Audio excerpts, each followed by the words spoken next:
So one of the things you're doing on your podcast that I really love is you're debunking a bunch of different myths that, people think about agriculture and in particular raising cattle. And so both of you are raising cattle for different reasons. Let's talk about the similarities. What things are similar in the way that you guys raise your cattle? And what are some of the misconceptions that people have about raising cattle these days? So the similarity is they are cows. And I think maybe it stops there. It's funny that you talk about that because, people think of like ag as like, oh, if you're in ag or you're a farmer, you're like all knowing of all ag. And it's crazy how little we knew about each other's like businesses and operations when we like got together. I've learned exponentially more about cattle ranching since partnering with Natalie. And I would assume she'd probably say the same. When she came out to my farm last summer, it was the first time she had seen like a dairy cow in real life. I guess apparently there's not a lot of dairy cows in Montana. I always tease her. I don't know, but it is vastly different, like really. And that is one of the things that Natalie and I do talk about on the podcast is a lot of times people kind of lump animal protein all together.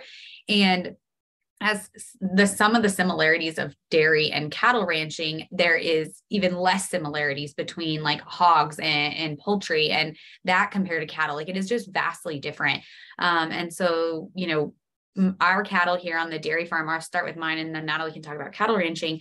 Our cattle are in pens. So like confinement is, it's called, you mentioned a CAFO. That's what that word basically means is confined animal feeding operation.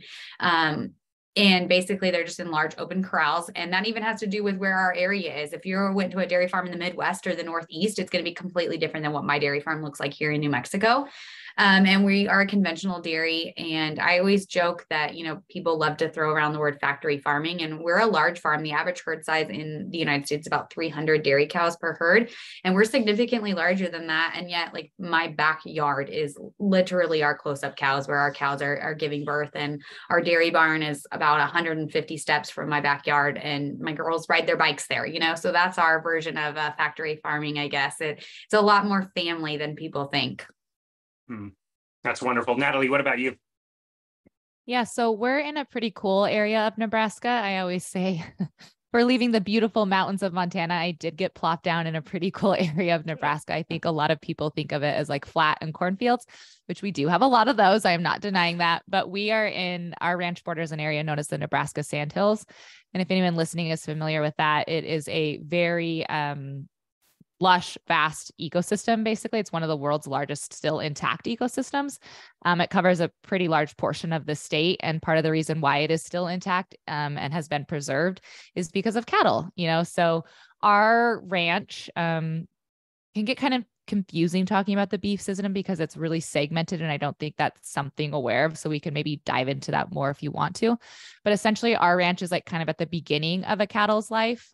So we are in charge of raising the mom and the baby. We call it a pair. That's usually what you'll hear a rancher call it, the pair. We're in charge of, raising pairs out at pasture. And we do that until a certain weight typically. And then that gets, that animal gets then bought from us. We sell it off and it kind of goes down. Like the beef system has its own little almost food chain itself. And so we would sell it off eventually, but that's what we do here on our ranch. It's really pretty. If you guys want to follow along on my social media channel, I share it quite often. So if you're interested in what, a ranch in Nebraska looks like, catch me online. That's great. So maybe we could go through like a standard cow in each one of your operations and what the life cycle is like. Yeah. So on the dairy farm, our cows are born here on our dairy and we raise all of our calves here on the dairy. So when a calf is born, it's going to be raised in what we call like a hutch. And it's basically for the first 2 to 3 months of its life while it's establishing its immune system. We keep it in an individual hutch because calves are kind of, I always joke that they're like preschoolers that get put in preschool and that they will all like lick each other, cough on each other, sneeze on each other. So trying to get them off to a really good start in those first couple of months. And they're obviously going to get milk multiple times throughout the day. Once they get of age, they're going to get, grain and grass and all those like forages as well. They're going to move to a group pen after those first couple of months where they will be in with several other calves their age, and then we'll continue to raise them up. We obviously are a dairy, so we keep all the female cows, and the male cows are actually bred to beef. So it's called beef on dairy. So they are bred to enter the beef supply system. So, kind of like a cattle ranch like Natalie's or similar to that would buy those cows from us and ultimately raise them. We don't really raise any of the beef cows ourselves. And then for the, the herd size or the milking side of things, when those cows come of age, which is about 2 years old, they're going to enter our milking herd. So they will begin lactating after they obviously give birth to a calf. And then they will continue to have a calf. It's about a year and a couple months is like the cycle of a dairy cow. And so we will, after she gives birth, we will milk her. And then whenever it is at about typically 9 months after that, we will what's called dry her off. So she will enter a dry cow period where she is not being milked and she's hanging out, growing her next calf. And then the cycle will start all over again at the end of a dairy cow's life. So we will own the cow from the moment she's born till the last moment. And so at the last moment, like at the end of their life, when they're no longer a dairy cow, they do enter the beef supply side of things as well. Wow. So interesting. How long is that life cycle? It really depends on the cow. But typically I would say usually it's like 5 lactations. So if you take that into account, it's, the cow is, 6 to 7 years old, essentially.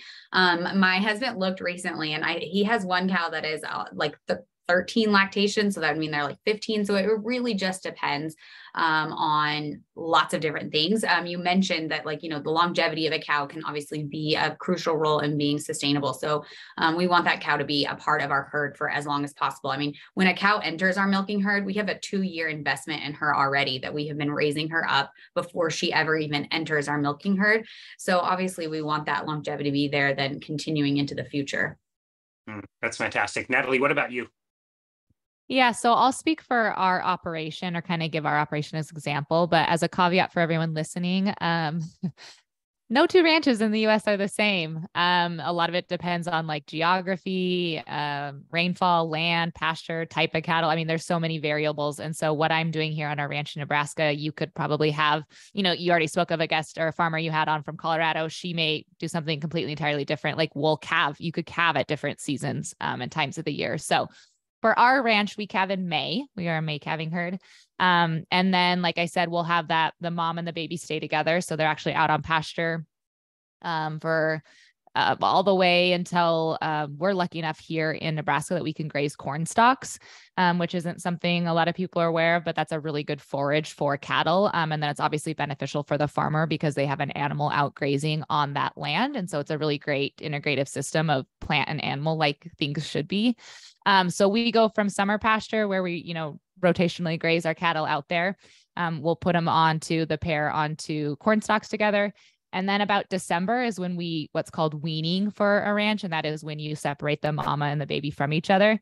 At that point, it's almost like a teenage age for the calf. I mean, they're definitely ready to be away from their mother. And I think the mother is ready for them to be, off of them milking. And so we wean around December. And then we'll keep that calf again for a few months, finish feeding it. And then that's what we will sell off. And then the cycle just kind of starts all over again. That's fantastic. It was really interesting to learning about the mothers and the cows from each of you on listening to one of your recent episodes. It sounds like the moms in the dairy farm don't really stick with the cows very much. And it sounds like it's almost harder to detach them in your operation, Natalie. Yeah. And that is one thing that, a dairy industry does get hit hard for that. And Tara can kind of talk about why those regulations are in place. And they do that because it really is actually for the safety of the calf and then like the health of the mother as well. But that's one thing, like sometimes when I was sharing about calving, I would get some people commenting about why isn't it the calf with the mother or all these things. And, so I do think there's this overlap in, just general awareness of how different things are within the agriculture industry. But yeah, beef cattle, the calves stay with their moms for quite a while. Yeah, it's interesting.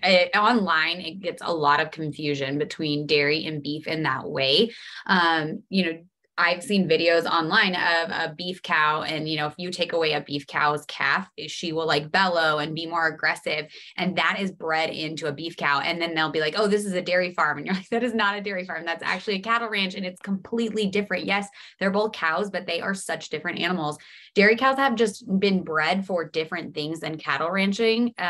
for cattle that are going to be out on pasture.